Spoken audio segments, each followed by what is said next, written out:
Magandang araw po mga kapuntos, at sa araw na ito po meron po akong tampok na video para sa inyo at sana ay magustuhan ninyo. Kaya sa mga bago pa po sa aming channel, please po don't forget to hit the subscribe button at ang notification bell para maging notified kayo sa bawat video na ilalabas ko sa channel na ito. At bilang kahilingan po ng punto por punto team at naway maintindihan po ninyo, sana po wag nyo pong i-skip yung mga ads sa aming mga video. Sa maliit na bagay na po na yan, malaking tulong po yan sa ating programa at sa ating ministry. Sana po maunawaan po ninyo. Maraming salamat po, kaya wag na po natin patagalin. Simulan na po natin.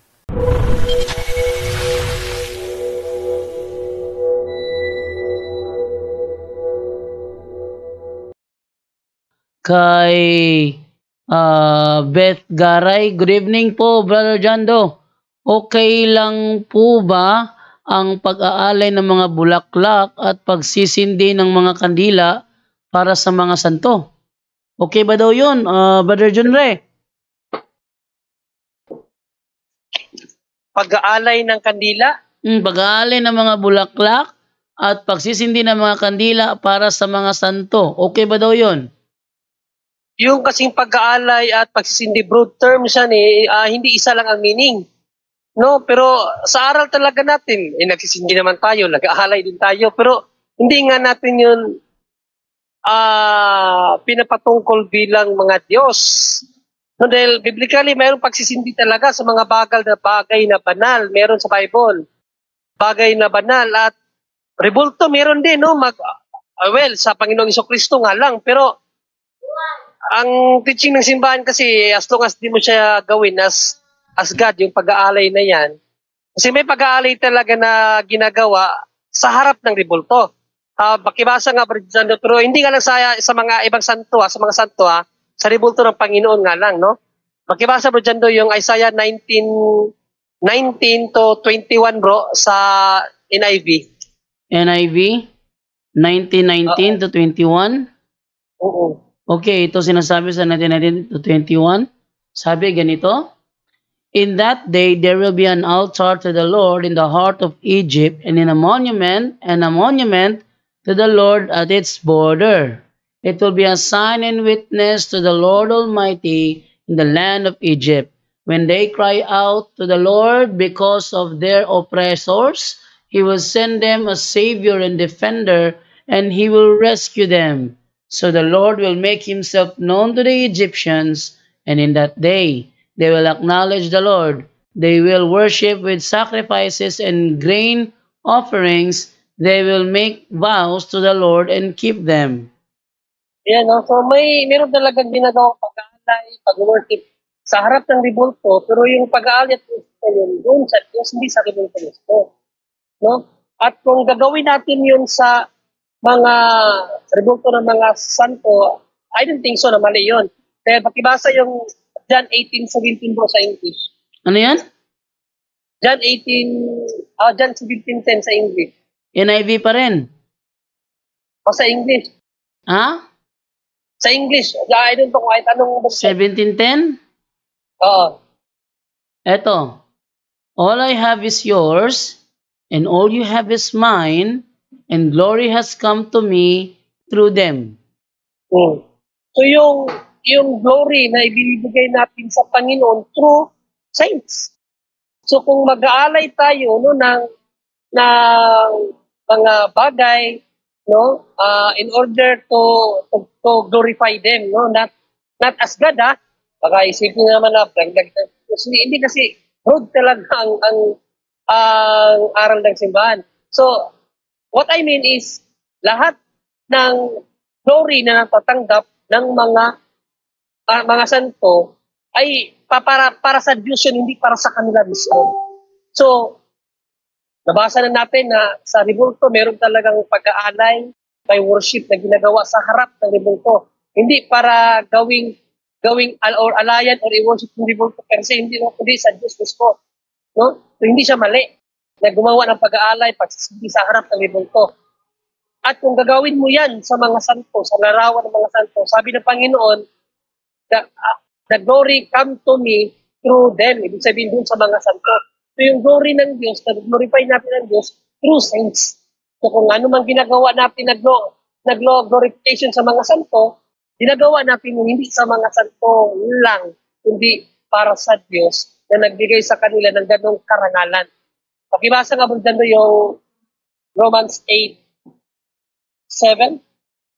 Romans 8:7. 13:8. 13:8 ba yun? 7. 13. Sige, patry. Ano yun? 13:7 to 8? Oo. Okay, ganito ang sinasabi. Ibigay nyo sa bawat isang nararapat sa kanya. Magbayad kayo sa mga dapat bayaran at magbigay kayo ng buwis sa dapat buwisan. Igalang nyo ang dapat igalang at parangalan ninyo ang dapat parangalan. Yan lang. So malino sa talata na yan, parangalan ang dapat parangalan. Kaya nagpaparangal tayo sa mga santo sa pamamagitan ng kanilang mga monumento. Kasi kung nandito pa lang sana sila, siyempre, direkta tayo magpaparangal sa kanila. Sa katulad ng ginagawa ng gobyerno sa Rebulto ni Rizal. Pinaparangalan nila si Rizal sa pamamagitan ng Rebulto ni Rizal. So hindi naman yung pag-Diyos kay Rizal eh. Wala namang deklarasyon ng gobyerno na ginawa na nating Diyos si Rizal dahil nagpaparangal tayo sa kanya. Walang ganun. So kung ang bayani ng bayan ay pinaparangalan, how much more ang bayanan ng pananampalataya? Kaya hindi yun masama o dyan.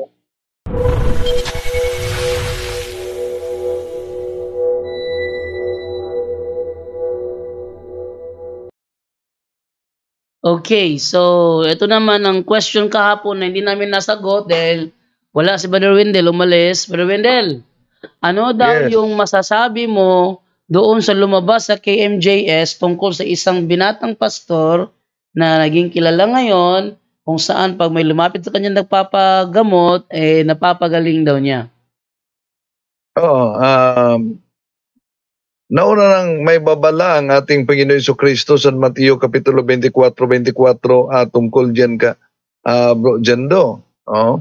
At yung pastor na yan na nagpapagaling, alam naman natin na sa sulpot na sekta, ay may binibinta din siya na oil na yung oil ay inilagay sa pampa-spray, no? So, pero magsagawa tayo ng sagot at reaction video tungkol sa naturang Pastor Brajendo. At saka siya rin yung binatang pastor na na yung mga yung mga ginagamot niya is inaalisan niya ng rosaryo. Kasi ang rosaryo daw ang naging dahilan daw kung ba't sila nagkasakit ng ganun. Yun. So, napaka-anti-Catholic at anti-sacramentals na ang paniwala nila na ang rosaryo ay sa demonyo. Ngunit ang ating sinasambit sa rosaryo ay napaka-biblical talaga. Di lang nila yan alam, no? Na bawat at nauna nang tinalakay natin yan, Brajando.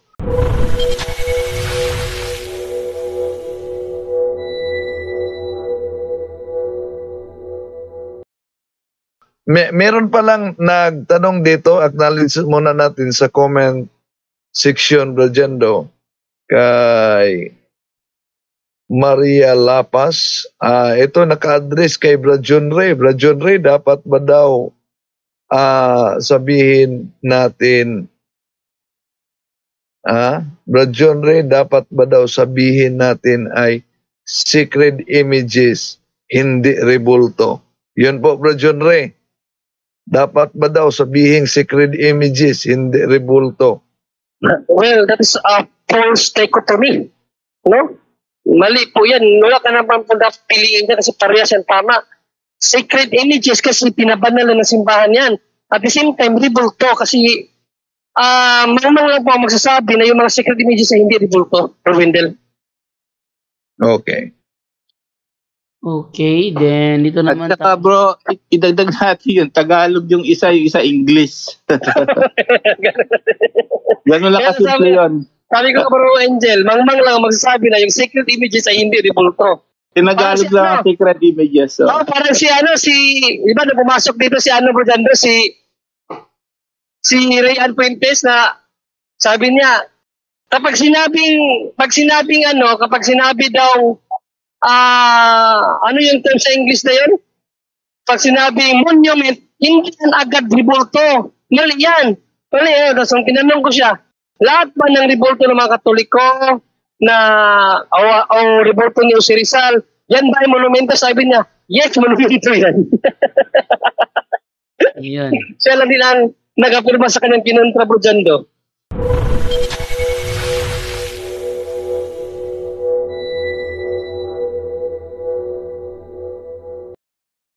Sabi dito, good evening po. Meron po kaming Holy Family na maliit na ribulto. Pero naputol ang ulo ni Mama Mary and Saint Joseph.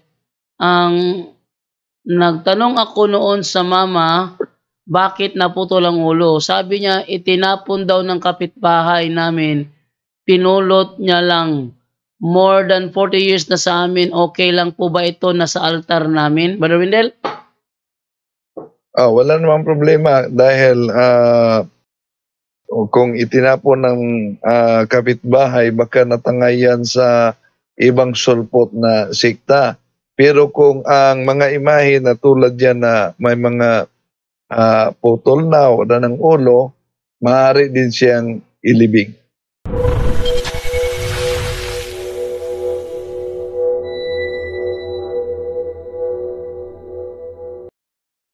Meron pa rito. Ito ay from Adong Dadong. Sabi niya is good PM Bro Jando.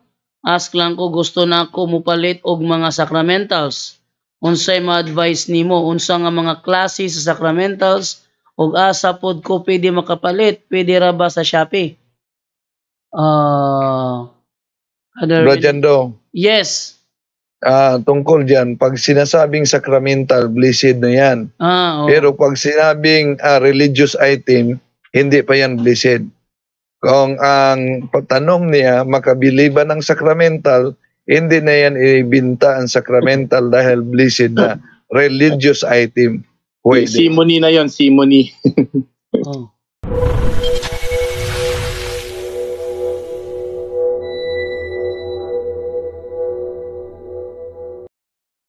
Okay, eto pa dito si Chanda Medalya Guande. Good evening po bro. Ask naman kay Bro Windel kung occultism din bang paggawa ng habak na bawang ang nakapaloob sa red cloth at ang prayer ay Gloria Patri. Thanks. Yes, occultism yan. Kahit pa nag-antanda ng cross kayo, kahit pa nagro-rosary kayo, pero pag may mga bawang na haba kayo na inilagay sa tilang pula, abay dual sim na kayo. Kahit pa siguro dagdagan ng Bro Wendell, na sibuyas, wala pa rin itik ko yun. Dagdagan na lang nila ng bitsin. Okay. Sa Zoom, hindi ko ma-unmute si Gina Yap Yap dahil hindi siya nag-join audio. So, last question na lang ito from Sapphire. Sapphire, alas 10 na po ng gabi. Sapphire, good evening.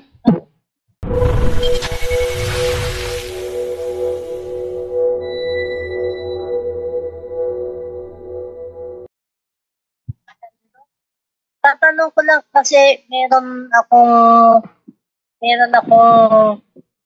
yung rebulto ng Sacred Heart. Yun daw napanalunan ng lolo ko pa nun sa bingo. Nung nag-iit ako, putol na yung kamay niya. Sabi nila sword daw yung dating hinawakan nun. Tapos pinabless ko na siya. Pero yung ordinary bless lang. Okay lang ba na mailagay pa rin yung sa altar? Brother Wendell? Okay, kung hindi galing sa occultismo ang naturang rebulto, walang problema yan kapatid, hindi kontaminado. Pero bakit sa pamamagitan ng bingo, rebulto ang nagiging imahe ng Panginoon ang nagiging premyo. Iyon. So, yun ang ano, Ate Sapphire. Second question, Ate Sapphire. Please unmute eh.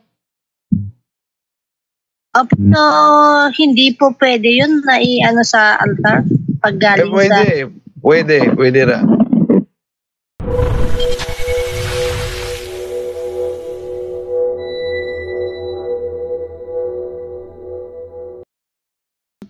Bigay sabi niya, Bro Jando, nung mabuo ang Quran ng mga Muslim, buo na ba ang Bible nating mga Katoliko? Yes, buo na. Kasi kung buo na ang Bible ng Katoliko noon, maaaring sa Bible nila kinuha ang ilan sa nilalaman ng Quran. Tanong lang po, baka may magalit na mga kapatid nating Muslim. Merong ano, Brother Windel, di ba meron kang dokumento nun? Na ang ilang various from Quran ay kinopya galing sa Bible. Taken from the Bible. Yung mic mo, bro. Parang ano, Bro Jando? Parang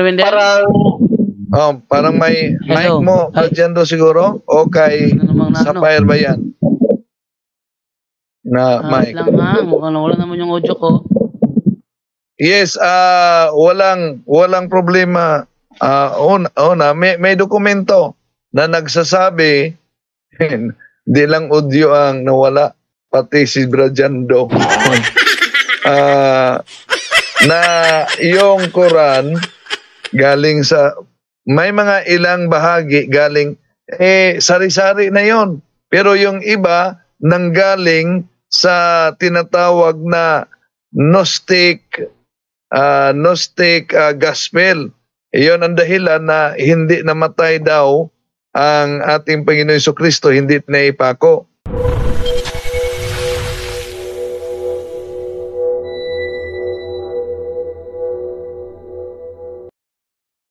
Nobody. Sabi niya dito, Brad John Ray, nobody. Nakikinig ako kanina while driving. Bro, John Ray said, okay lang ang gambling based sa intensyon. But if gambling deprives you or family your needs, then it's morally unacceptable. Catechism of the Catholic Church 2413.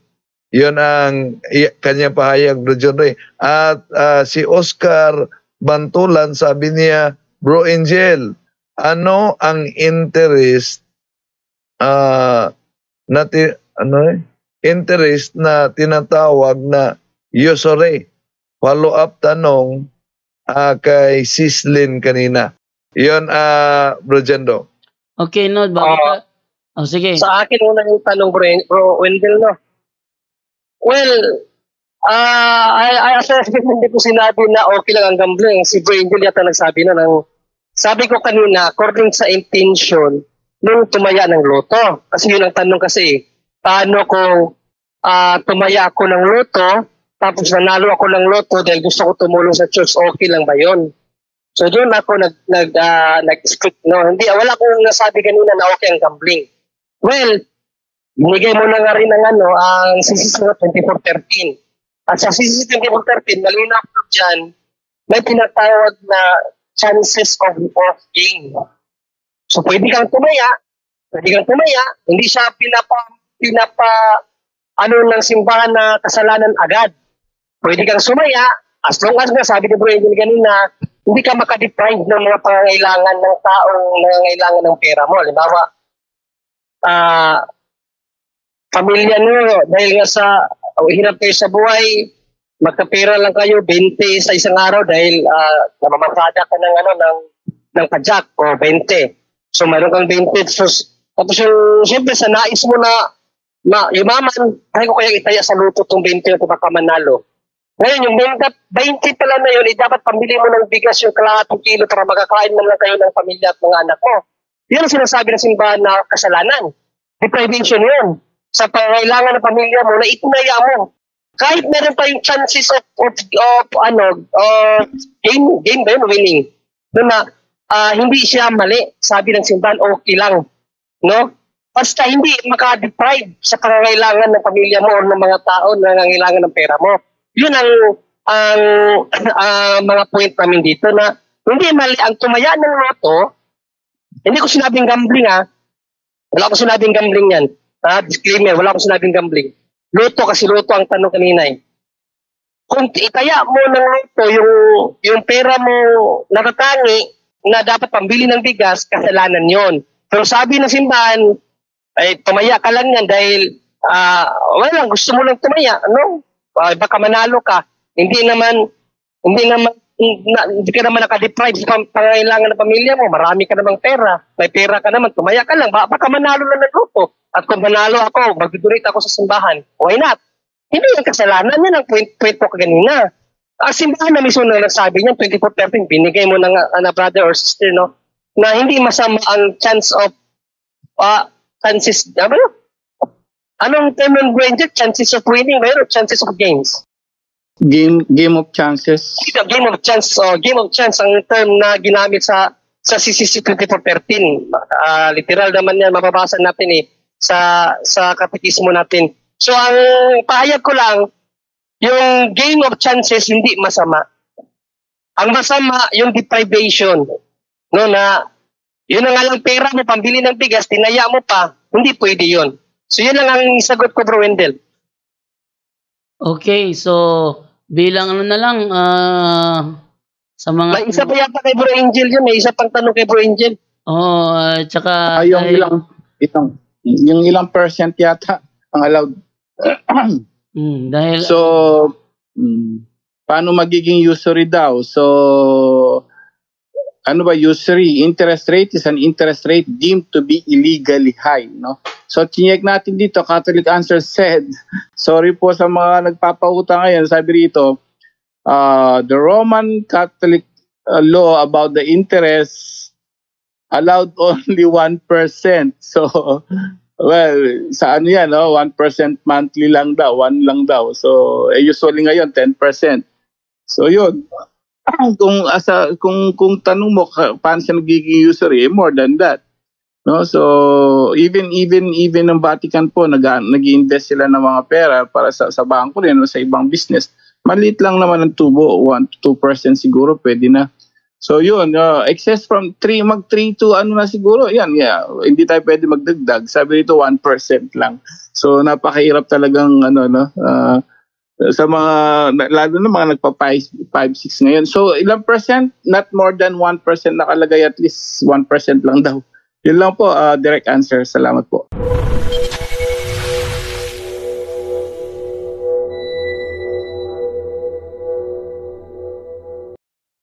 okay, pinakalas na lang talaga to.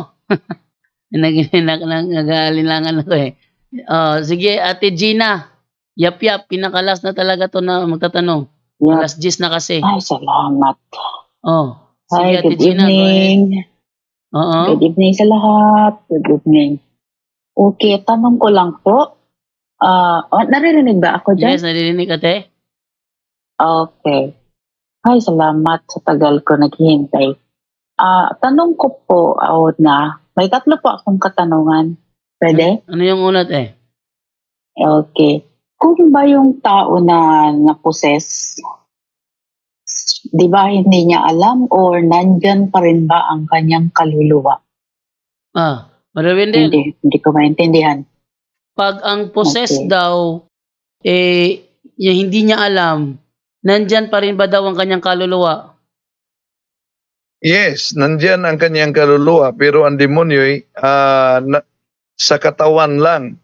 Kaya anong nangyari pag nag-take over ang demonyo? Natulog ang kanyang kaluluwa, natutulog ang kanyang kaluluwa. At yun ang dahilan na pag-alis sa demonyo sa pamamagitan ng ritual ng simbahan, nang magising na ang babae o kaya demonyak, ay magtatanong, bakit nandito ako? Bakit basa ako? Anong nangyari sa akin? Bakit di nila alam? Dahil sa total takeover ng fallen angel sa katawan, natutulog ang kaluluwa. Yun. Okay. Now, salamat. Okay. Ang pangalawa po ay paano po naging in order yung rosary natin, like una yung Apostles' Creed, then Our Father, Hail Mary, then so on. At sino po ang gumawa doon? Okay, Brother Kenneth Bustamante? Brother Kenneth? Andiyan ka ba, Brother Kenneth? Yes bro, magandang gabi no. Kung matatandaan natin, bago lang tayo nag-fiesta nung santo na pinakitaan sa mahal na Birhen Maria, na pinakitaan ng rosary. Pero yung rosary talaga, sister, meron tayong tupaki dyan, Brother Jandono noon. Gradually yan kasi, gradually yan. Hindi yan kaagad-agad nangyari. Gradually yan. Ibig sabihin, may panahon na paano yan nagawa. Unang-una noon, yung mga tao kasi noon na maglalakad, dala yung bato o yung bato para magrorosaryo. Hanggang nag-develop yung panahon ay naging beads na. Nag-develop yung panahon. Gradual yan, sister. At ang gumawa niya, ating mga kaparian, mga santo na. Meron na mga santo na gumawa. Ang gumawa dyan. Okay. At yan mismo ay kinumpirma sa mahal na Birhen Maria na isang santo ng ating simbahan na pinakitaan niya. Sino ba yung Brother Wendell? Yung sa stock, yung sa kahoy na pinakitaan ni Santa Maria? I-research ko muna. Yun bang, bago lang pagdiwang natin, si Santo Domingo, Saint Dominic? Santo Domingo, Saint Dominic the Stock. Siya yung pinakitaan, pakita yung mahal ng Birhen Maria at sinabi yung naturang magdasal ng rosaryo. At maging sa Fatima, yung Fatima, rosaryo pa rin po ang sinasabi. At yun, gradual po yun, sinagawa ng simbahan. Tandaan na natin, sister, na hindi demonyo ang nagsabi na Hail Mary full of grace. Anghel ang nagsabi diyan. At dahil anghel ang nagsabi diyan, ang anghel ay siya yung nag-deliver ng mensahe ng Diyos. Galing yan sa Diyos na ipinadala sa naturang anghel. Kaya magtataka tayo sa ating counting pagninilay. Ibig sabihin pala, kahit yung mga anghel ay Katoliko. Bakit Katoliko? Hindi Protestante, nagro-rosaryo. Pero yung mga Protestante, hindi nagro-rosaryo.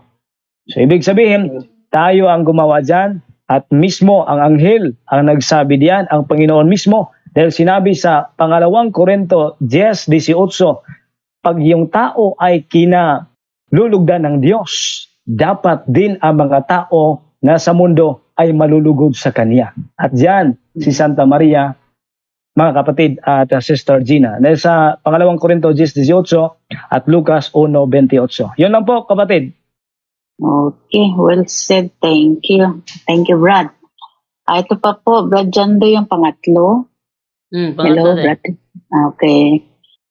Nag-ano ako ng before nag-build sa bahay, yung property tawag din ako at ang aking pamangkin, tinuruan kami na